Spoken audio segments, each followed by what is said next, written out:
പേടിക്കണ്ട, തല്ലാനും കൊല്ലാനൊന്നുമല്ല. ഒരാളെ വെറുക്കുന്നതാണ് മോശം, സ്നേഹിക്കുന്നതിൽ എന്താ തെറ്റ്? പക്ഷേ ഇതൊക്കെ കുറച്ചുകൂടെ സ്വകാര്യമായിട്ട് ഡിസ്കസ് ചെയ്യുന്നതല്ലേ നല്ലത് എന്ന് എനിക്ക് തോന്നുന്നു. എന്താ, ക്ലോസ് ഫ്രണ്ട്സ് ആവുമ്പോൾ തമ്മിൽ തമ്മിൽ പറഞ്ഞു പോകും, അത് തെറ്റല്ല. പക്ഷേ ക്ലാസ് റൂമിലും വരാന്തയിലും ഇതൊരു വിഷയമാക്കരുത്. ഞാനിവിടുത്തെ സാറായിപ്പോയില്ലേ, അതുകൊണ്ടാണ്. ഒരു കാര്യം ചെയ്യാം, ഈ വീക്കെൻഡിൽ നമുക്കെല്ലാവർക്കും കൂടി ഒരു യാത്ര പോയാലോ? എ പ്ലഷർ ട്രിപ്പ്, ഒരു പിക്നിക്. സംസാരിക്കാൻ ഇഷ്ടം പോലെ സമയം കിട്ടും. പാടീസ് എവിടേക്കാണ് സർ? പോകുന്ന സ്ഥലം ഒരു സർപ്രൈസ് ആയിക്കോട്ടെ. Are you prepared to come with me? Surprise number 1, ഇതാണ് നന്ദകുമാരവർമ്മ MSc കെമിസ്ട്രി ജനിച്ചു വളർന്ന വീട്.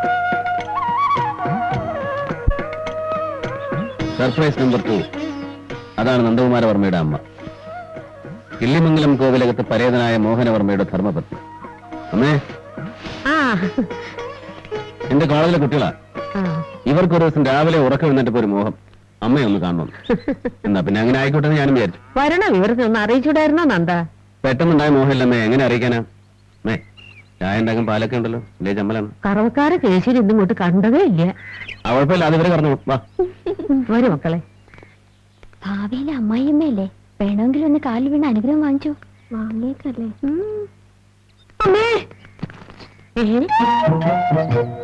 ഈ കുട്ടി എന്താ കാണിക്കണത്? അത് ആ കുട്ടിയുടെ ഒരു ശീലമേ. പ്രായമായ ആരെ കണ്ടാലും ആ കുട്ടി ഉടനെ കാൽക്കൽ വീഴും. ഇപ്പോഴത്തെ കാലത്ത് ഇങ്ങനെയും കുട്ടികളോ? പിന്നെ എന്റെ സ്റ്റുഡൻസിനെ പറ്റി അമ്മ എന്താ ധരിച്ചു വെച്ചിരിക്കുന്നത്? ആ, ഒന്ന് അകത്തുണ്ട്. ഓ, എപ്പോ വന്നോളൂ? ഒറ്റയ്ക്ക് വിളംബരം നടന്നൊന്നുമില്ലേ? ആ, ഞാൻ കുടിക്കാൻ എന്തെങ്കിലും എടുക്കട്ടെ. ഇതാണ് ഞാൻ പറയാറുള്ള വാനര സംഘം. ഇത് ലീഡർ അലമേലു. ഇതാണ് സർപ്രൈസ് നമ്പർ 3, ഉമാ മഹേശ്വരി, എന്റെ അമ്മാവന്റെ മകള്. എന്നുവെച്ചാൽ സാക്ഷാൽ മുറപ്പൻ. ഇവിടെ ജനിച്ച ഉടനെ എന്റെ അമ്മയും ഇവളുടെ അച്ഛനും കൂടെ പറഞ്ഞുറപ്പിച്ചതാണ് ഉമ നന്ദകുമാറിന്റെ പെണ്ണാണ്. 4 വർഷം മുമ്പ് ചിങ്ങമാസത്തിലോ നടക്കേണ്ടതായിരുന്നു. ബട്ട് ഫേറ്റ്, സ്ട്രോക്ക് വന്ന് ഉമ്മയുടെ വർഷം പറഞ്ഞു. ചീറ്റി മോളെ, നിന്റെ പ്രേമം ചീറ്റി. അതിന് ഇവളോട് ആര് പറഞ്ഞു സാറിനെ കയറി പ്രേമിക്കാൻ? ഇനിയിപ്പോ ഇത് വിട്ട് മറ്റേതെങ്കിലും സാറിനെ പ്രേമിക്കാന്ന് വെച്ചാ അതിനെ പറ്റി ആരും ഇപ്പൊ കോളേജിൽ ഇല്ല താനും. എന്താണ് ഇവിടെ തമാശ? രസമുള്ളതാണെങ്കിൽ പറഞ്ഞ ഞങ്ങളും കേൾക്കട്ടെ. ആകെ മൊത്തം തമാശ സാർ. ശ്രുതിക്ക് ഈ പ്രകൃതി ഭംഗിയൊക്കെ ഭയങ്കരമായിട്ട് ഇഷ്ടായിത്ര. ആർക്കും ഇഷ്ടപ്പെടും. എനിക്ക് ഒത്തിരി നൊസ്റ്റാൾജിയുള്ള സ്ഥലമാണ്. ആ കുന്നു കണ്ടോ? അതിനപ്പുറത്ത് പുഴ, വൈകും വരെ പുഴയിൽ കുളി, പുഴയ്ക്ക് അക്കരെ ഹനുമാൻ ക്ഷേത്രം. സാറും ഹനുമാനും തമ്മിൽ കുഞ്ഞുമോൾക്കുള്ളത്ര സമയമില്ല. പോയിട്ട് കഴിഞ്ഞാൽ ഈ പാടം നിറയെ പച്ചക്കറികളായിരിക്കും. വെള്ളരിക്ക, മത്തൻ, വെണ്ട, അങ്ങനെ. രാത്രിയിൽ പിഞ്ചു വെള്ളരിക്കാൻ തിന്നാൻ കുറുക്കന്മാർ വരും. കുറുക്കന്മാരെ ഓടിക്കാൻ ഞങ്ങൾ കുട്ടികൾ പന്തൽ കെട്ടി കാവലിരിക്കും. രാത്രി ഉറക്കം വരും. ഉറക്കം വരാതിരിക്കാൻ പന്തലിൽ നാടകം കളിക്കും. വെള്ളരി നാടകം ഒന്ന് കേട്ടിട്ടുണ്ടോ? ഇല്ല. എന്നാൽ അങ്ങനെയൊന്നുണ്ട്. ഞാനായിരുന്നു സ്ഥിരം പെൺവേഷം, പാഞ്ചാലി. ഉമ്മയ്ക്ക് ഓർമ്മയുണ്ടോ ഇതൊക്കെ? ചെറിയൊരു ഓർമ്മ. അന്ന് തൊട്ടേ ഇവളെന്റെ ഫാനാ. അല്ലാതെ അച്ഛന്റെ അനന്തരവനായതുകൊണ്ട് കയറി പ്രേമിച്ചൊന്നുമില്ല. പിന്നെ ഞാൻ അന്നേ സുന്ദരാണെന്ന് കുട്ടിക്കോ? പറയണ്ട നന്ദേട്ടാ, എന്റെ പിന്നാലെ നടന്ന്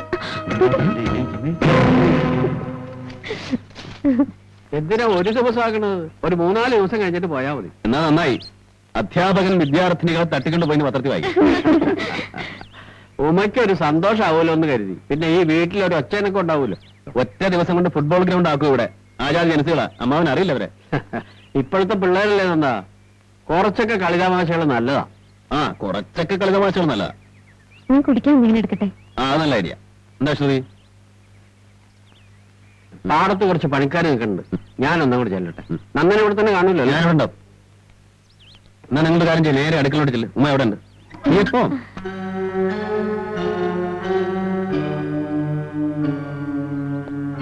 ശ്രുതി അതേ ചെല്ല്. എല്ലാവരും കളിതമാശയായിട്ട് ഞാൻ എടുത്തിട്ടുള്ളൂ. അങ്ങനെ മതി ശ്രുതി. പറഞ്ഞാൽ മനസ്സിലായോ? ലെസൺസ് പഠിപ്പിക്കുന്ന ക്ലാസ്സിൽ മാത്രം മതി. ശ്രുതി ഇങ്ങനെ ഇൻഡിഫറന്റ് ആയാലോ? ഉമ്മയ്ക്ക് എന്തെങ്കിലും തോന്നൂലേ? എന്റെ കാര്യം ഞാൻ നോക്കിക്കോളാം. എല്ലാം ശ്രുതിക്ക് നേരിട്ട് ബോധ്യപ്പെട്ടിട്ടോന്ന് കരുതിയാണ് ഇങ്ങോട്ട് കൂട്ടിക്കൊണ്ടുവന്നത്.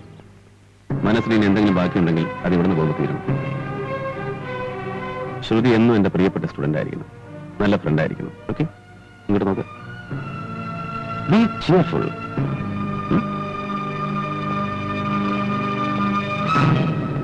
കോളേജിൽ പഠിപ്പിക്കാൻ തുടങ്ങിയത് പിന്നെ നന്ദേട്ടന് ഗൗരവം കൂടിയത് ക്ലാസ്സിലെങ്ങനെ ഗൗരവത്തിൽ തന്നെ? ഗൗരവം കാണിച്ചിട്ട് തന്നെ ഞങ്ങൾ സാറിന്റെ തലയിൽ കയറി നിരങ്ങുക. അത് ചുമ്മാ, നിങ്ങളൊക്കെ നല്ല കുട്ടികളല്ലേ? അങ്ങനെ തോന്നിക്കും. നന്ദേട്ടന് നിങ്ങളെയൊക്കെ വലിയ കാര്യാ എന്ന് സാർ പറഞ്ഞോ? അങ്ങനെയാവാൻ യാതൊരു സാധ്യതയില്ലല്ലോ.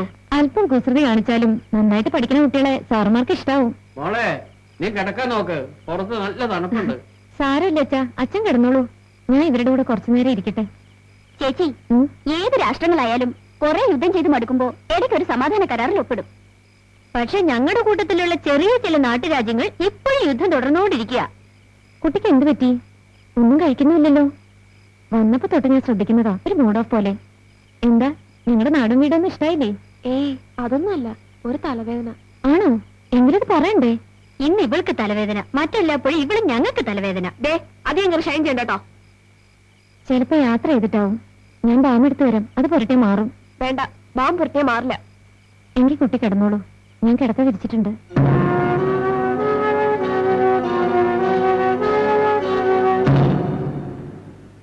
ശ്രുതി, ശ്രുതി, ശ്രുതി. ചേച്ചി, ശ്രുതിയെ കണ്ടോ? ഇല്ല. അവളിത് എവിടെ പോയി? ഉണർന്ന് നോക്കുമ്പോ അവളും ഇല്ല, അവളുടെ ബാഗും ഇല്ല. എന്താ ഉണ്ടായേ? അറിയില്ല. അവക്ക് വട്ട പോയി കാണും.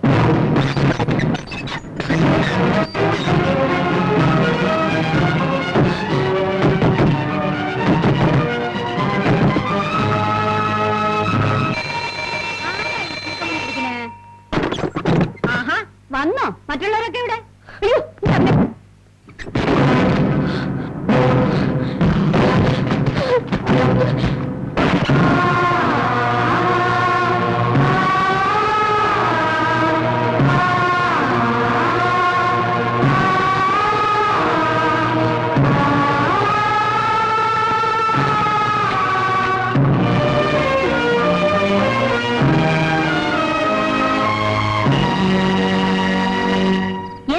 പറഞ്ഞാലും നീ ആരോടും പറയാതെ ഇറങ്ങി പോകുന്നത് ശരിയായില്ല. ആ ചേച്ചി എന്തുമാത്രം അപ്സെറ്റ് ആയെന്ന് അറിയാമോ? അവർക്ക് എന്തെങ്കിലും സംശയം തോന്നുമെന്നായിരുന്നു ഞങ്ങളുടെ പേടി മുഴുവനും. പിന്നെ എന്തൊക്കെയോ നുണകൾ പറഞ്ഞ് ഞങ്ങൾ തടി തപ്പിയതാ. നിനക്ക് എന്റെ തലയ്ക്ക് ഭ്രാന്ത് പിടിച്ചോ? അതെ, എനിക്ക് ഭ്രാന്താണ്. നിങ്ങൾ എല്ലാവരും കൂടെ അവിടെ വെച്ചാൽ ശരിക്കും ഭ്രാന്ത് വെക്കില്ലേ? ഇതിനേക്കാളും വലിയ തമാശകളൊക്കെ നീ സ്പോർട്ടീവായിട്ട് എടുത്തിട്ടില്ലേ? നീ മാത്രമല്ല, നമ്മൾ എല്ലാവരും. ഇതെനിക്ക് തമാശയായിട്ട് എടുക്കാൻ പറ്റില്ല. സാറിന്റെ ബാക്ക്ഗ്രൗണ്ട് ഒന്നും അറിയാതെ കയറി ഹെഡ് ചെയ്യാൻ ഇവളോട് ആരെങ്കിലും പറഞ്ഞോ? നാളും ജാതവും നോക്കിയാണോ ഒരാൾക്ക് ഒരാളോട് ഇഷ്ടം ഉണ്ടാകുക? ഇഷ്ടപ്പെട്ടു പോയി, അതൊന്നും വേണ്ടെന്ന് വെക്കണം. സാറും ചേച്ചിയും തമ്മിലുള്ള ബന്ധം നമ്മൾ കണ്ടതല്ലേ? ശ്രുതി, അത് മനസ്സിലാക്കിയ അവരൊന്നാകണമെന്ന് മനസാക്ഷിയുള്ള ആരും ചിന്തിക്കൂ. എനിക്ക് മനസാക്ഷി ഇല്ല. എല്ലാത്തിനും കൂട്ടുവന്നിട്ട് അവസാനം എനിക്കൊരു വിഷമം വന്നപ്പോ എന്റെ ഭാഗത്ത് ആരുമില്ല. എല്ലാത്തിനും ചേച്ചിയും സാറും ചേച്ചിയും സാറും. നിനക്കേ അസൂയ? അതെ, എനിക്ക് അസൂയ. ആർക്കാ ചേതം? I am jealous. Yes, I am jealous. You bloody cheats.